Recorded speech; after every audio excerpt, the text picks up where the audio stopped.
Nerds, it's been way too long. I have so much to tell you. First off, let me say, happy spring. It is. Hold up. I just had to triple check my calendar with glasses on.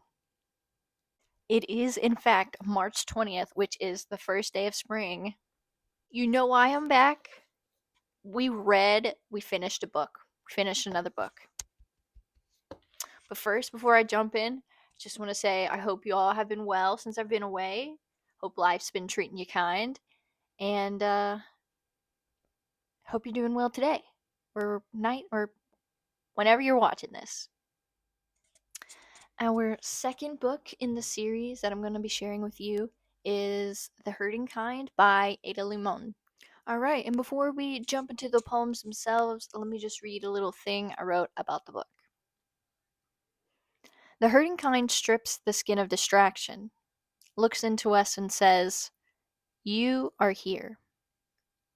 It not only witnesses our humanity, but our essence, how everyone is everything. Through Ada's voice, we are inquired of our sufferings, our light, the things we do to stay. It asks us for truth and gives us freedom, a clean honesty about our otherness that feels not like the moral, but the story. And that last line of my little blurb comes from the poem Intimacy. And y'all, I am so excited to share the poems with you that I forgot to do my other things, aka show you what the book looks like and then tell you all of my favorite poems from the book. As if picking like 5 favorites was easy. I have a whole list. All right, so this is what the book looks like. It is gray front and back. The Hurting Kind. And then in the beginning, it's just got a gray page. After that, right there, typical standard layout and stuff. Great book. Also, sometimes when I buy books, I like to write a nice thing to myself in them. Nice thing, depending on what's going on in my life at the time. So this is apparently what I needed to hear in October. I also quickly wanted to say that this book came with a jacket, which I don't have because I took it off. And it's somewhere, if I didn't accidentally throw it away, which I think might have happened. I'm not a jacket kind of person on books. If a book has a jacket, it's immediately it's off. No hate to book jackets though. They're great, they serve a purpose, and they're sometimes really beautiful. All right, and here is a little about Ada, and this is just straight from the book. Ada Limón is the 24th U.S. Poet Laureate, as well as the author of The Hurting Kind and 5 other collections of poems. These include, most recently, The Carrying, which won the National Book Critics Circle Award and was named a finalist for the Penn Gene Stein Book Award, and Bright Dead Things, which was named a finalist for the National Book Award, the National Book Critics Circle Award, and the Kingsley Tufts Award. Limón is a recipient of a Guggenheim Fellowship, and her work has appeared in The New Yorker, The New York Times, and American Poetry Review, among others. She's the host of American Public Media's weekday poem podcast, The Slowdown. Born and raised in California, she now lives in Lexington, Kentucky, which is my home state. It's where I live, Kentucky. Now, what we all have been waiting for, the poems. First, my favorite poems, because this book has so many great poems, so it was very difficult to choose. And these are in no particular order. I just went through the content and starred my favorites. Sanctuary. Oh, also, I would like to say that this book is broken up into 4 sections, which is by the seasons. So it's first spring, summer, fall, and winter. So from the spring section, Sanctuary, Forsythia, and To the Fox, Stranger Things in the Thicket, The First Lesson, Not the Saddest Thing in the World, and Stillwater Cove. From the summer section, it begins with the trees, Banished Wonders, The Magnificent Frigatebird. I think that's how you say it. I'm going to double check before I analyze anything. Only the Faintest Blue, Calling Things What They Are, and Open Water. From the fall section, Instrumentation and If I Should Fail. It's not that I didn't like that section. It was definitely, I was way into the book and I kind of forgot to mark poems. Not like analyze them, but I just forgot to star them that I liked them. And lastly, from the winter section, Lover, The Hurting Kind, Heat, Obedience, and the End of Poetry. So I just went to YouTube to see if that is how you pronounce frigate, and it is. Frigatebird. And I ended up watching like a 5-minute BBC Earth video or something. It was some kind of Earth video about the frigatebird. And did you know that frigatebirds, male frigatebirds, commit stick theft? Now you do. So basically, the frigatebird, when they have chosen a mate and they begin to build a nest, they get sticks. And birds will just like rob other birds midair of their stick. Nature is kind of wild. All right, the two poems I chose to analyze are The Magnificent Frigatebird and The End of Poetry. And just like last time in all future videos, I will be doing prompts. Minimum of one prompt per poem. I'm still working on figuring out how to like put all the prompts in a Google Doc and making it public for everyone. That way you can like just have a sheet and you don't have to necessarily sift through the videos to find the prompts. This is future Caroline from the end of the video. I forgot to mention a trigger warning. In the second poem, The End of Poetry, there is a mention of suicide. So it doesn't, it literally just says the word suicide, but a trigger is a trigger, so here I am. All right, here we are.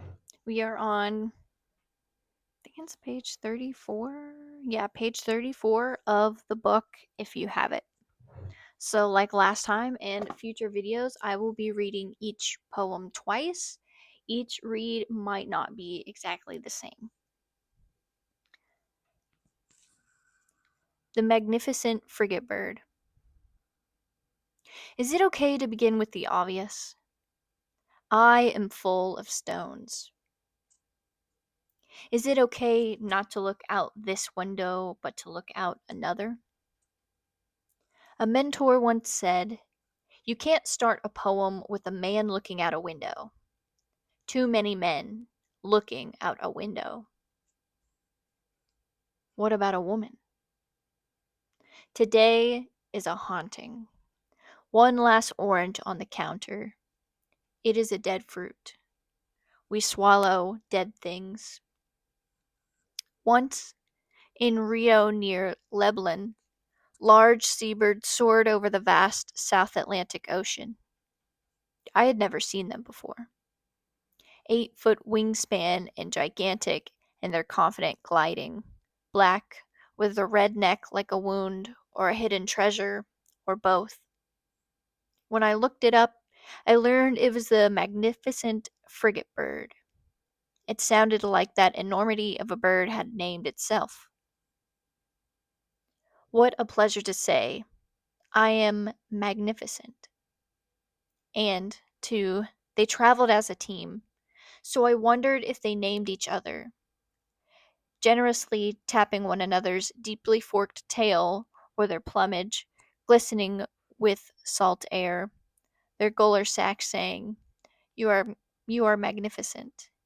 You are also magnificent. It makes me want to give all my loves the adjectives they deserve. You are resplendent. You are radiant. You are sublime. I am far away from tropical waters. I have no skills for flight or wings to skim the waves effortlessly like the wind itself. But from here, I could still imagine rapture, a glorious caught fish in the mouth of a bird. All right, awesome. One more time. The Magnificent Frigatebird. Is it okay to begin with the obvious? I am full of stones. Is it okay not to look out this window, but to look out another? A mentor once said, you can't start a poem with a man looking out a window. Too many men looking out a window. What about a woman? Today is a haunting. One last orange on the counter. It is a dead fruit. We swallowed dead things. Once, in Rio near Leblon, large seabirds soared over the vast South Atlantic Ocean. I had never seen them before. 8-foot wingspan and gigantic in their confident gliding, black with a red neck like a wound or a hidden treasure, or both. When I looked it up, I learned it was the Magnificent Frigatebird. It sounded like that enormity of a bird had named itself. What a pleasure to say, I am magnificent.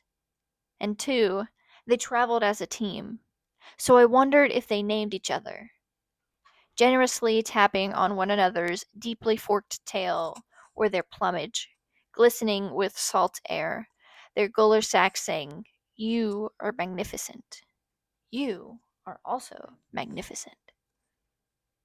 It makes me want to give all my loves the adjectives they deserve. You are resplendent. You are radiant. You are sublime. I am far away from tropical waters. I have no skills for flight or wings to skim the waves effortlessly like the wind itself. But from here, I could still imagine rapture, a glorious caught fish in the mouth of a bird. What a great poem. Is it okay to begin with the obvious? I am full of stones. Me too. Is it okay not to look out this window, but to look out another?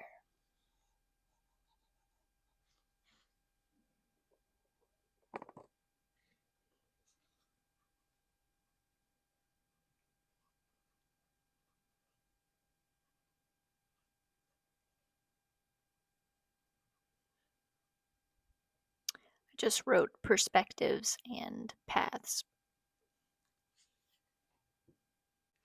How easy it is to overlook ourselves and to not whoops and to not really hold ourselves high in the light like we should.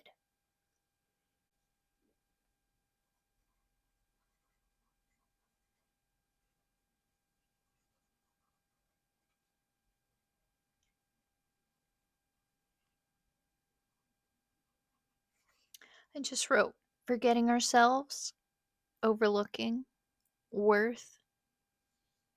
Today is a haunting. I love that. One last orange on the counter. It is a dead fruit. We swallow dead things. This line kind of makes me think about how, in a lot of places and institutions, we're told to just kind of forget ourselves in a way, and or we encounter these scenarios within these places and institutions where we're told that who we are, what we are, has no value. She says, 8-foot wingspan and gigantic in their confident gliding. confident. And here she talks about just the physical description of the bird, red neck like a wound or a hidden treasure. In the video, it showed the bird with the red neck, and it kind of think of like a turkey in the way that their little red thing under the chin hangs down. It's kind of like that. And then when they're actually looking for a mate, they will puff up that red neck, and it kind of looks like a pillow or a cloud or just a red puffy thing. And it sounds like a drum, which is really, really interesting. And just the way they sound is very distinct. So that in combination with like the drum sound from their neck is really interesting on a physical and metaphorical kind of scale.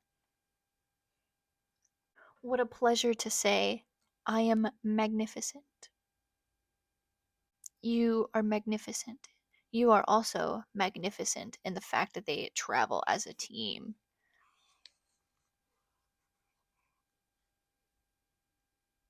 To know and feel the worth of yourself. To genuinely feel that. It makes me want to give all my loves the adjectives they deserve: resplendent, radiant, sublime, these very uplifting things. I can still imagine I can still imagine rapture, a glorious caught fish in the mouth of a bird. It's like, just going with all of this here, it's like the moment you really start seeing yourself for yourself.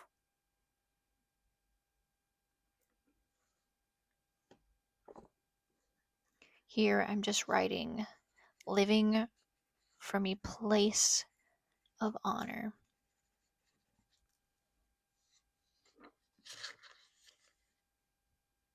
We are so deeply connected to the natural world, and a lot of times it can act as a mirror.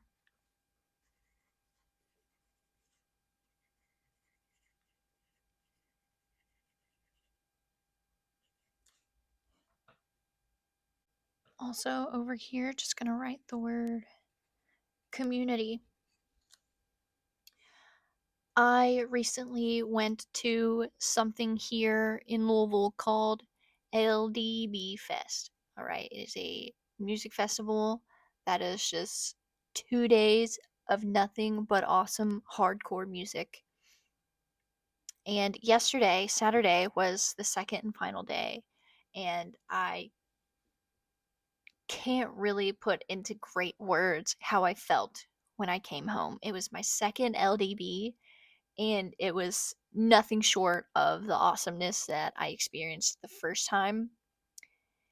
And going to larger music festivals of hardcore music is just amazing. There's nothing quite like the hardcore scene. I just love the hardcore community. I love the way that I feel some kind of sense of belonging, and that there's so many people that are similar to me. And that feeling is kind of what I'm getting from this poem about the frigate birds, traveling together, and what the speaker imagines them saying to each other. You are magnificent. You are also magnificent. And how, like, in a sense, she is thinking of herself within a team.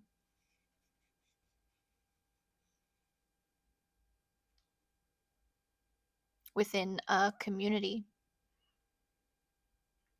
We are nothing short of magnificent.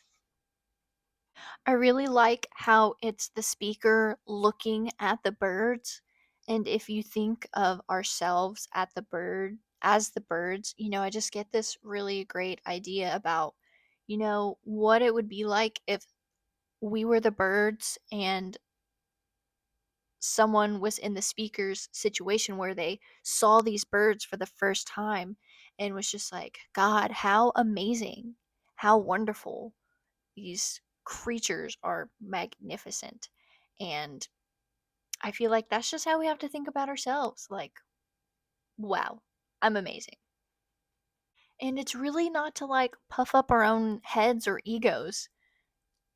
This is just our natural self. We are nothing short of extraordinary. We are the bird. The bird is we, magnificent. I'm also thinking about this line back up here, we swallow dead things, and how just that, like, instead of saying great things like these, we take in like negative things from friends, friends,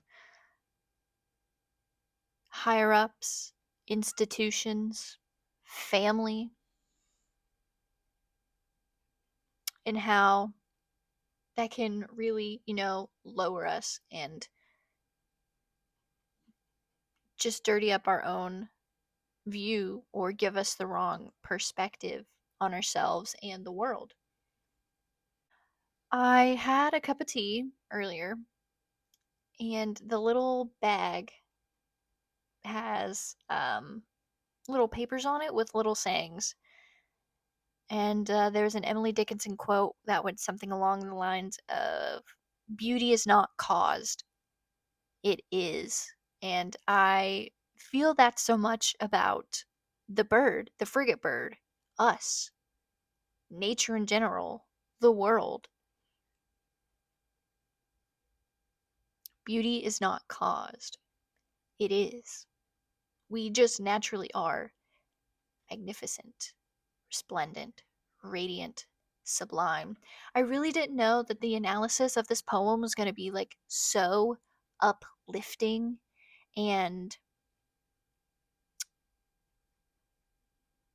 light, but I'm also thinking about the kind of book this is. I'm going to reach and grab my notebook real quick. From my own personal blurb that I wrote and read at the beginning, I kind of just want to go over it again. If I'm not going to read all of it, just like select parts. It not only witnesses our humanity, but our essence, how everyone is everything. Through Ada's voice, we are inquired of our sufferings, our light, the things we do to stay. It asks us for truth and gives us freedom. A clean honesty about our otherness that feels not like the moral, but the story. I just kind of ate the microphone a little bit on that last word. This book really does get to the heart of humanity, its seasons, its cycles, how sometimes our existence is grief and pain. We are the hurting kind. I feel like this poem is in a state between honor and dishonor. Like, here in this poem, we're not exactly dishonoring ourselves, but we're not honoring ourselves or the natural world either. Because, like I said earlier, I fully believe the natural world is one of our mirrors, with people being the other. If we had to separate the natural world and humans, which we shouldn't, because we're the same, we're connected. But for the sake of this example, we both act as a mirror. Alright, y'all, I think that is all I have for that poem. Looking at my notes here. Alright, let us move on to the last poem, The End of Poetry. What's up, everyone? Welcome back. We're here to finish this off with the end of poetry. The end of poetry. Enough of osseous and chickadee and sunflower and snowshoes, maple and seeds, samara and shoot. Enough chiaroscuro, enough of thus and prophecy, and the stoic farmer and faith, and our Father, and 'tis of thee. Enough of bosom and bud, skin and God, not forgetting, and star bodies and frozen birds.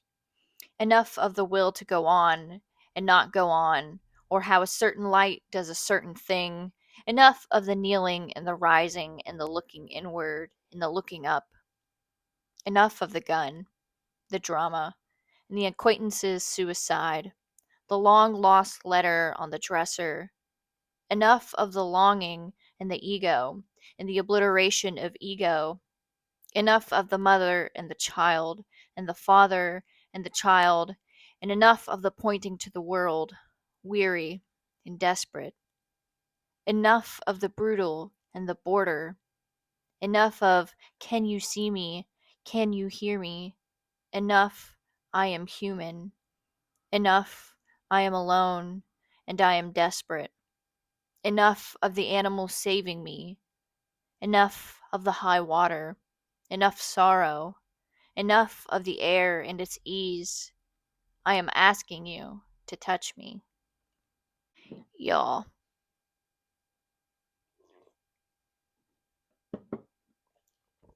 Language is a funny thing. You see that I have some new little markings.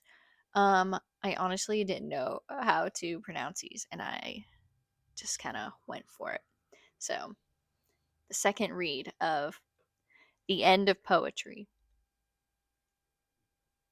Enough of osseous and chickadee and sunflower and snowshoes, maple and seeds, samara and shoot. Enough chiaroscuro. Hang on. Oh my god. It's so hard. Key. The End of Poetry. Enough of osseous and chickadee and sunflower and snowshoes, maple and seeds, samara and shoot. Enough chiaroscuro. Enough of thus and prophecy, and the stoic farmer, and the faith, and our Father, and 'tis of thee. Enough of bosom and bud, skin, and God not forgetting, and star bodies, and frozen birds. Enough of the will to go on and not go on, or how a certain light does a certain thing.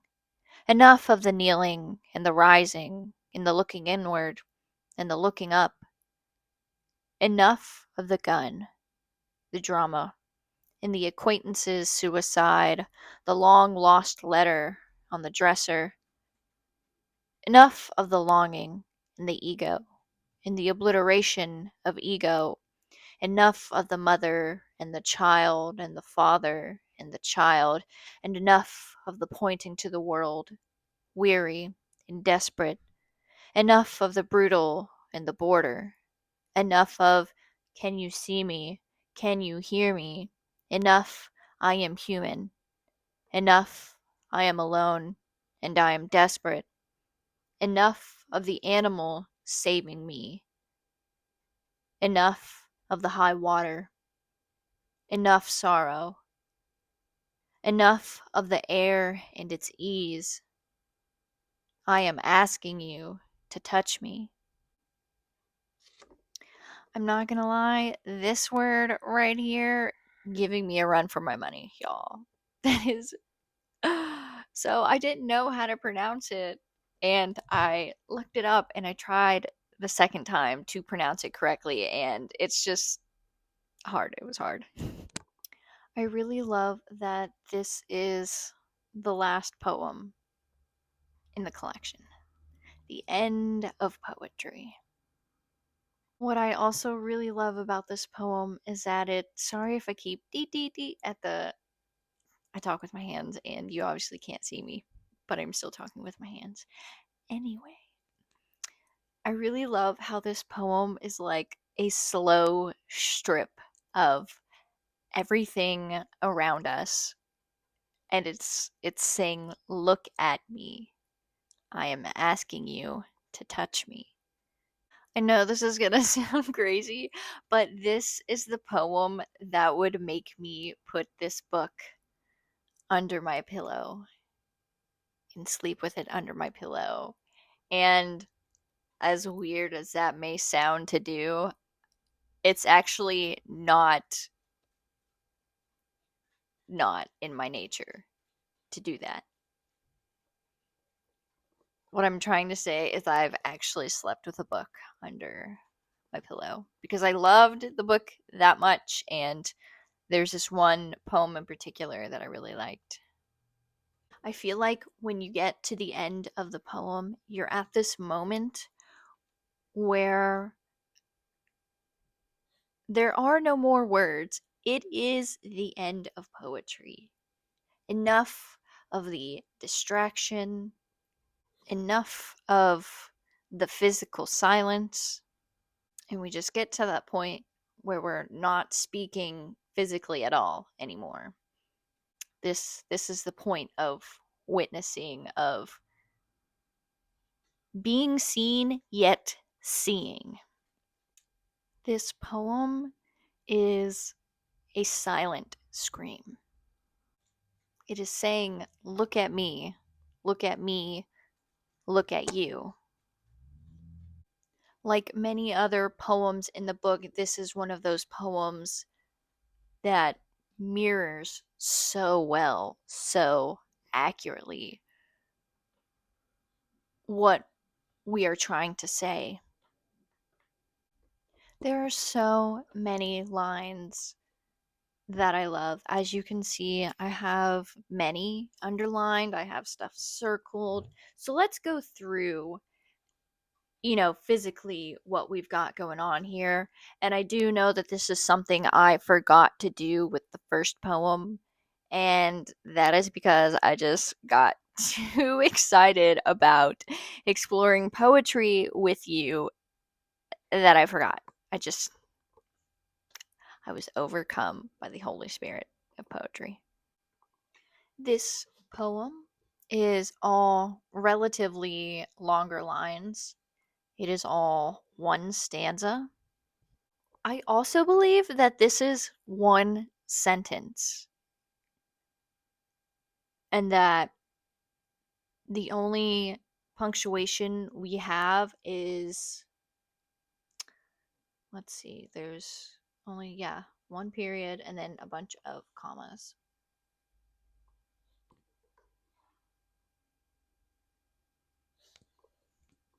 We got,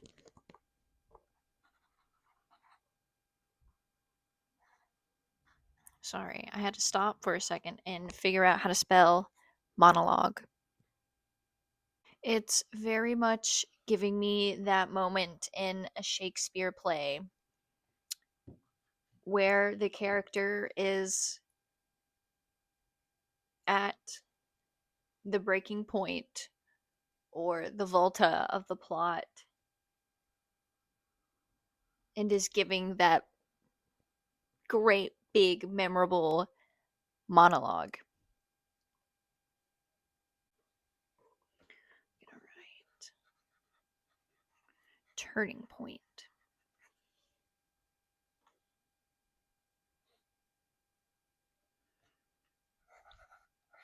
Enough. Enough is enough. It is really hard to write right now because I just put on lotion and the pencil is sliding between my fingers. Here, I'm gonna write. Oh, you can't see it. It's a little off camera. Scoot that up.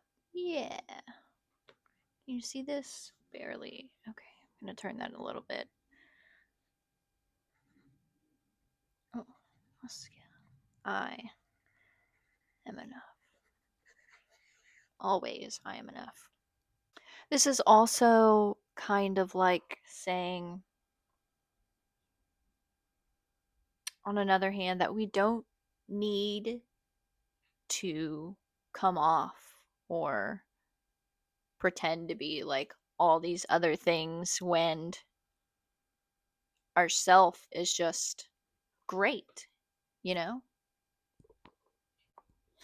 I don't need to pretend to be all these things or show all these things. I am me, and that is enough.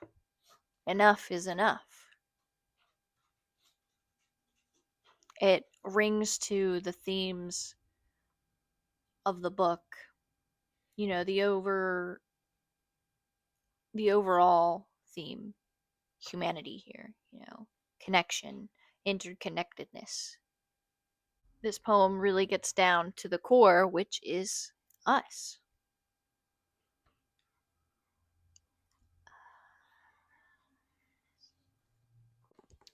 Also gonna write, what about us? Question mark. Despite this being the last poem in the collection and the title being The End of Poetry, when I read it, I feel awakened. Like it is an awakening. It's that moment where you're center stage and the light is right on you and everything is dark. And there's no curtain because there's nothing to hide, nothing to show except ourselves. I love when poetry leaves me speechless. Like when I am just thoroughly consumed by the feeling and what it's doing to me and for me. We love that. We love that. There's a song that just popped into my head, and it is called Turning Point. It's by Tyrone Davis. This is most likely. Why did I just.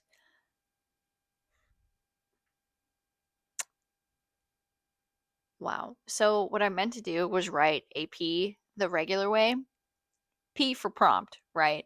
And I accidentally wrote the backward P, and this is the new paragraph symbol, by the way. Shoot, what is it called? Fire me.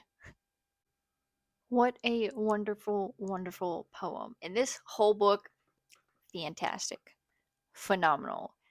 Please go pick up a copy and read it. Read it. It's so good. All right. And for my favorite part of the video, the prompts. All right.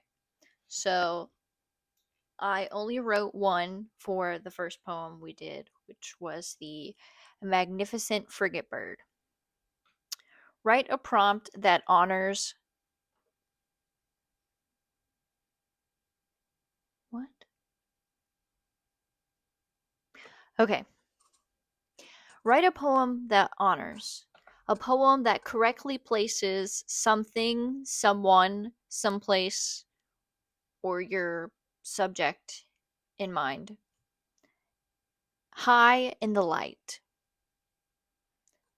A poem that honors. For the end of poetry, I wrote 3 prompts. 1. Write about your turning point. What did or what does that look, sound, feel, taste, and smell like? I thought that last part of the prompt was very fitting for the book since it is about, you know, humanity and existing and witnessing and being witnessed. So, with that one, make sure you hit on the senses. 2. Write a long poem as 1 sentence. 3. What have you had enough of? Write about it. All right, y'all. Well, that is all I have for you. Thank you so much for watching the second video. I will put Ada's social media in the description box, probably her Instagram and her website. I think she has a website.